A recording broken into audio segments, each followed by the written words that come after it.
60대 이후에도 예전처럼 아무거나 배 터지게 드시면요, 살만 찌는 게 아니라 혈압이랑 혈당까지 같이 올라갈 수 있습니다. 근데 다 어렵게 바꾸실 필요는 없고요, 오늘 딱 7가지만 바꾸셔도 지금보다 훨씬 몸이 편해질 수 있는 방법을 알려드릴게요. 오늘 영상 끝까지 보시면요, 첫 번째, 60대 이후에 어떤 식사 습관이 특히 부담이 되는지 정확히 짚어보실 수 있고요. 두 번째, 지금 드시는 밥상에서 바로 바꿀 수 있는 간단한 식습관 7가지를 알아가실 수 있습니다. 세 번째, 어떤 증상이 나타나면 이건 그냥 참을 게 아니라 병원에 가봐야겠구나 하는 위험 신호까지 함께 정리해 드릴게요. 시니어 정보 1번지 누리PD입니다. 바로 본론으로 들어가 볼게요. 먼저 구독 부탁드릴게요.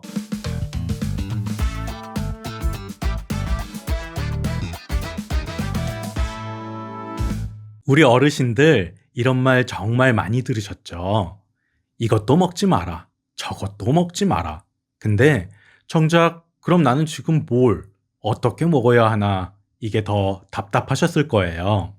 젊었을 때는 뭘 먹어도 그냥 잘 소화되는 것 같고, 밤에 라면 한 그릇 먹어도 다음날 멀쩡했는데요. 이제는 밥 먹고 나면 속이 더부룩하고 조금만 먹어도 체중은 금방 늘고, 병원 가면 혈압, 혈당, 콜레스테롤 숫자까지 하나하나 신경 쓰이기 시작합니다. 그래서 어떤 분들은 그냥 예전처럼 먹고 살지, 너무 복잡하다 하시면서 예전 식습관 그대로 유지하기도 하시고요.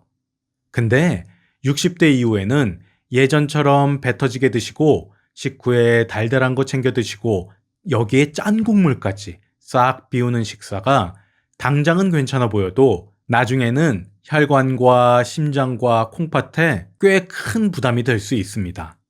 그렇다고 겁만 드리려고 이 영상을 만드는 건 아니고요.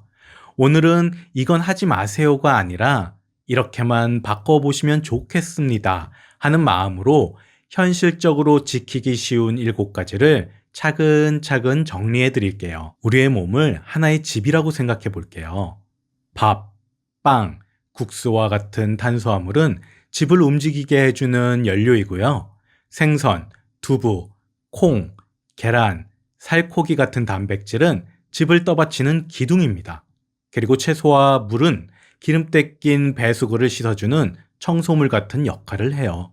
근데 연료만 잔뜩 넣고 기둥은 보수 안 하고 배수구 청소도 안 하면 처음에는 멀쩡해 보여도 조금 지나면 기둥이 약해지고 배수구에는 찌꺼기가 끼고 물이 잘 안 빠지는 집이 되겠죠? 우리 몸도 똑같습니다.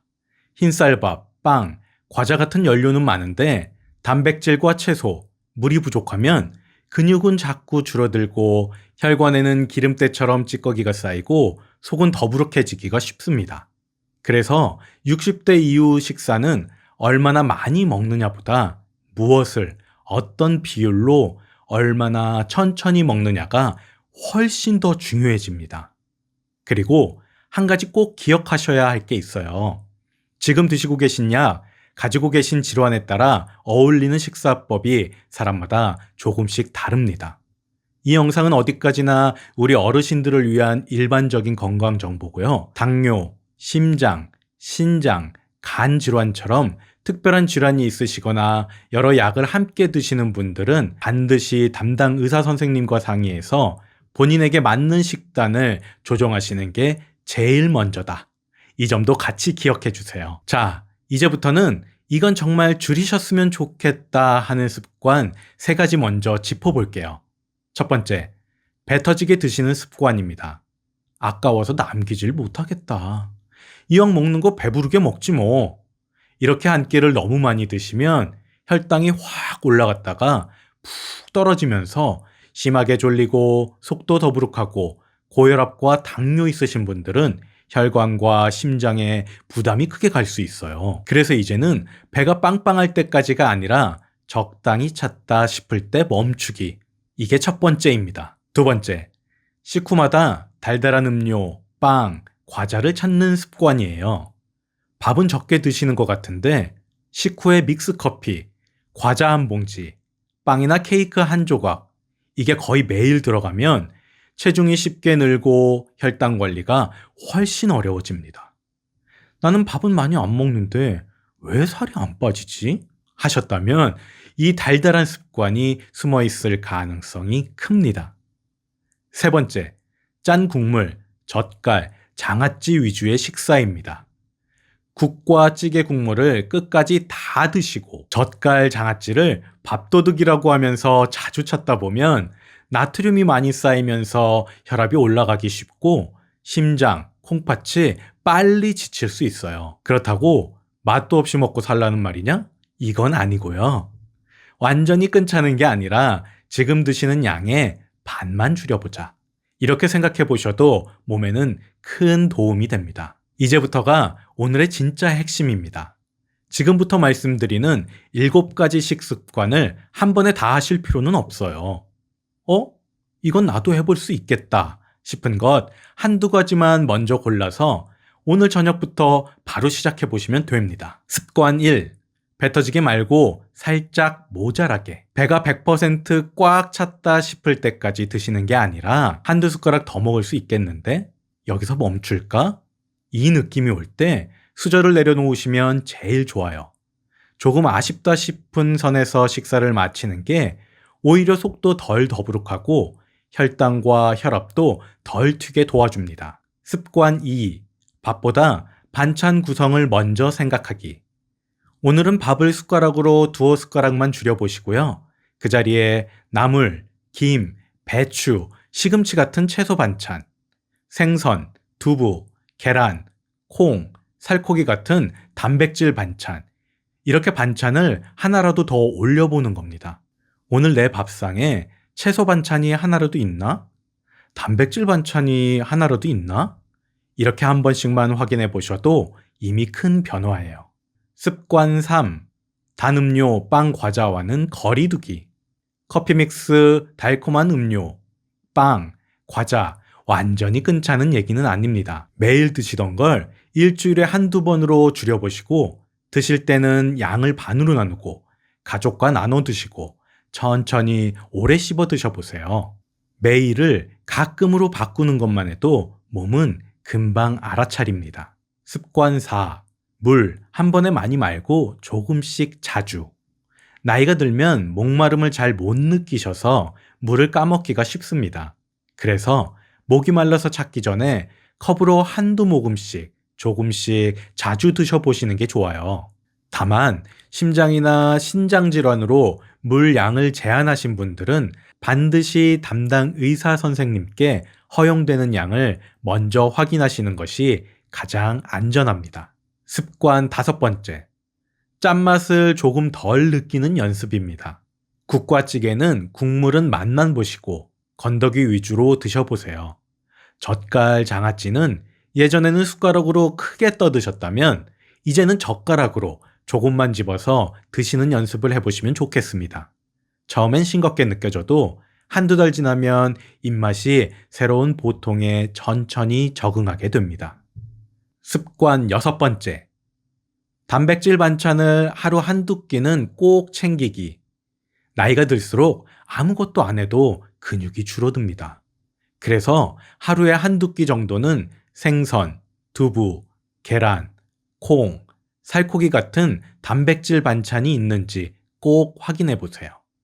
튀김보다는 굽거나 찌거나 기름을 조금만 쓰는 조리법으로 바꾸시면 같은 음식이라도 몸에 훨씬 부담이 덜합니다.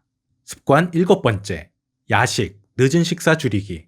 가능하시다면 잠자기 3시간 전에는 식사를 마친다. 이걸 목표로 한번 잡아보세요. 밤늦게 라면, 과자, 빵을 드시면 소화도 잘 안 되고 혈당과 체중에도 금방 영향을 줍니다. 배가 고파서 도저히 잠이 안 올 때는 따뜻한 물이나 허브티, 삶은 달걀 1개, 견과류 조금이나 과일 조금, 이렇게 가벼운 것들로 속만 살짝 달래주는 방법으로 바꿔보시면 좋겠습니다. 다음과 같은 경우에는 가까운 병원에 바로 가시거나 필요하면 119에 도움을 요청하시는 게 훨씬 안전합니다.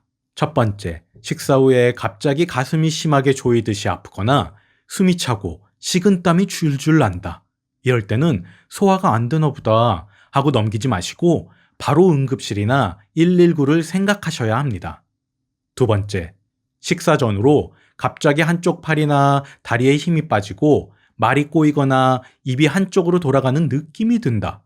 이건 뇌 쪽 문제일 수도 있기 때문에 시간을 다투는 상황일 수도 있습니다. 세 번째, 갑작스러운 심한 복통과 함께 계속 토를 하거나 얼굴이 새하얘지고 식은땀이 비오듯 난다. 이럴 때도 좀 참아보자가 아니라 주변 분들께 바로 도움을 요청해서 병원에 가보시는 게 좋습니다. 우리 어르신들 평소에는 오늘 말씀드린 식습관을 천천히 실천해 보시고요. 이런 위험 신호가 보일 때만큼은 절대 혼자 참지 마시고 나 좀 도와달라는 한마디를 꼭 먼저 꺼내주셨으면 좋겠습니다. 자, 오늘 내용 짧게 한번 정리해 볼게요. 60대 이후 식사에서는 첫 번째, 배 터지게가 아니라 70에서 80% 정도에서 멈추기. 두 번째, 밥 양은 조금 줄이고 채소와 단백질 반찬을 먼저 챙기기. 세 번째, 단 음료, 빵, 과자는 매일이 아니라 가끔만. 네 번째, 물은 한 번에 벌컥벌컥 말고 조금씩 자주. 다섯 번째, 짠 국물, 젓갈, 장아찌는 양을 반으로 줄이고. 여섯 번째, 생선, 두부, 계란, 콩 같은 단백질 반찬을 하루 한두 끼는 꼭 챙기기. 일곱 번째, 야식은 줄이고 잠자기 3시간 전에는 식사를 마치기. 이 7가지만 천천히 해보셔도 우리 몸이 요즘은 좀 편한데? 하고 조금씩 신호를 보내줄 거예요. 지금 말씀드린 내용들은 우리 어르신들을 돕기 위한 일반적인 정보이고요. 각자 가지고 계신 질환과 현재 드시고 계신 약에 따라 가장 안전한 식단과 양은 모두 다를 수 있습니다. 정확한 식단 조정과 약, 식사 간격 같은 부분은 꼭 담당 의사 선생님과 상의해서 본인에게 맞게 조정하셔야 된다는 점 잊지 말아주세요. 완벽하게 다 하려고 하면 금방 지치기 쉽습니다. 오늘 7가지 중에서 나는 밥 양 줄이기부터 해볼래. 나는 야식 줄이기부터 시작해볼래. 이렇게 딱 하나만 골라서 지금부터 천천히 시작해보시는 것만으로 이미 건강을 향해 한 걸음 크게 나아가신 거라고 저는 꼭 말씀드리고 싶습니다. 오늘 내용이 조금이라도 도움이 되셨다면 오늘 나온 7가지 습관 중에서 하나만 골라서 댓글에 적어주시면 좋겠습니다. 저는 1번부터 해볼게요. 저는 3번, 5번 도전해볼게요. 이렇게 번호만 남겨주셔도 괜찮고요. 우리 어르신들이 어디서부터 시작하고 계신지 제가 함께 보면서 다음 영상 준비할 때 더 도움이 되는 내용으로 꼼꼼히 챙겨보겠습니다. 작은 습관 하나가 100세까지 가는 길을 바꿔줄 수 있습니다. 여러분의 100세 건강 파트너 시니어 정보 1번지 누리PD였습니다. 구독과 좋아요 그리고 알림 설정은 다음 영상을 제작하는데 큰 힘이 됩니다. 궁금한 점은 댓글로 남겨주시면 다음 영상에서 또 나누겠습니다. 감사합니다.